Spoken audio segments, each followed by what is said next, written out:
Now that you're using Artifactory, you need to know how to set up your installation in support of your security strategy. In this training, we'll show you how to secure your development pipeline using Artifactory. Dependencies can introduce new vulnerabilities if you don't maintain tight control or monitor them closely. Set up Artifactory to support your strategy. The bill of materials is more than an inventory of components in the software. We'll show you how to enable build information and navigate the details. The permissions you set for users and groups depends on your operation strategy. Artifactory enables a fine-grained level of user authorization.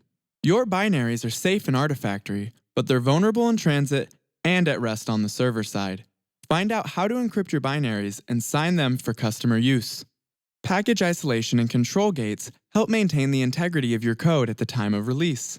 Security measures can be provisioned differently at each level of security using Artifactory controls.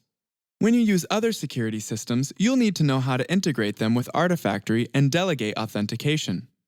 We'll focus on settings you need for a secure LDAP setup. Authentication with plain text passwords leaves your system vulnerable. Make sure to use the settings in Artifactory to encrypt your passwords. When systems need access between systems, you need to establish a circle of trust with access tokens. Find out how to create one in Artifactory and how to use it.